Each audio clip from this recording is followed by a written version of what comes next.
Misi yang saya nak buat pada hari ini adalah sebagai pengerusi jawatan kuasa tamakan darurat yang bertujuan untuk nak respons kepada kenyataan yang dikeluarkan oleh YB Taqiyuddin Hassan, Menteri Undang-Undang di Jabatan Perdana Menteri, yang dikeluarkan olehnya pada 14 hari bulan Mac yang lepas, yang disiarkan dalam beberapa akhbar dan media sosial. Saya amat terkejut dan kecewa dengan cara kenyataan dan bunyi kenyataan yang dikeluarkan oleh beliau, di mana seolah-olah ianya bertujuan untuk menakut-nakutkan dan menghalang mereka-mereka yang ingin melihat darurat ini ditamatkan, tidak menandatangani petition tersebut. Dia menyatakan bahawa jawatan kuasa ini tidak ada kuasa, langsung tidak ada kuasa, maka oleh kerana tidak ada kuasa maka tak perlulah bersuara.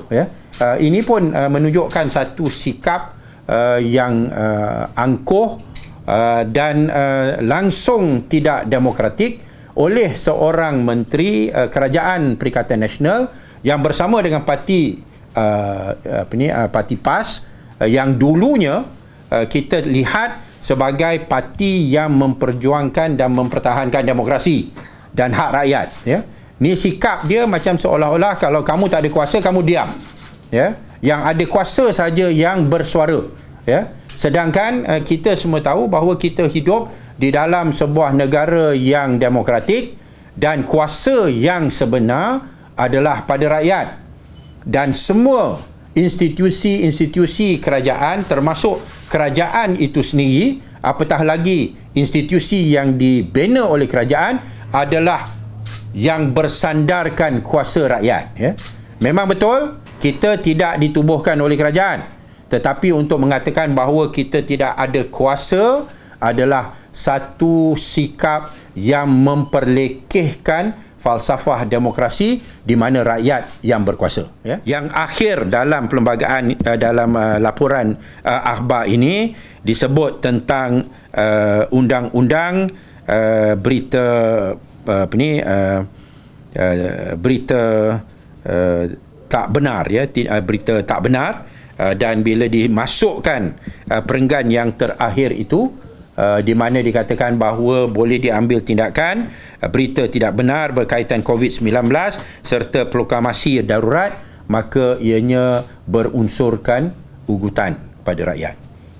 Walaupun tak dikatakan secara direct, dan saya pun tak tahu sama ada Taqiyuddin yang sebutkannya, tetapi di dalam laporan berita ianya dimasukkan sebagai perenggan yang terakhir, dan sesiapa yang membaca berita itu, dia boleh membuat kesimpulan bahawa kalau dia tanda tangan proklamasi darurat ini, ada kemungkinan maka dia boleh dikenakan tindakan undang-undang atas akta yang baru yang telah diluluskan di bawah kerajaan yang tidak dipilih rakyat, iaitu Akta Berita Tidak Benar. Dan oleh kerana itu ianya menjadi sesuatu yang mengunsurkan ugutan.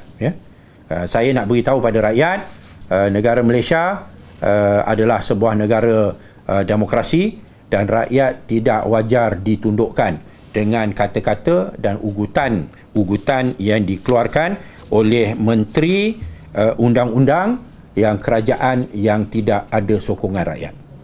Petisi ini dilancarkan pada 12 hari bulan Mac, iaitu pada hari Jumaat, 12 hari bulan, di Hotel Tamu. Hari itu kita dah buat PC, dan bila kita dah lancarkan, dan setakat ini kita dah ada berbelah ribu lah tanda tangan. Dan apa yang kita minta sekarang ini sekadar tanda tangan, beri maklumat ini akan dijaga dengan baik dan tidak akan didedahkan pada mana-mana pihak kecuali kepada Yang di-Pertuan Agong. Agak-agak bila nak serah? Sebelum bulan puasa. So kita ada lebih kurang dalam sebulan tak sampai untuk nak buat follow up. Dan kita akan rancakkan lagi kempen untuk untuk mendapatkan sokongan dan tanda tangan. tapi yang penting rakyat mesti berani. Ya. Jawatan kuasa ini bukan jawatan kuasa Pakatan Harapan. Ya.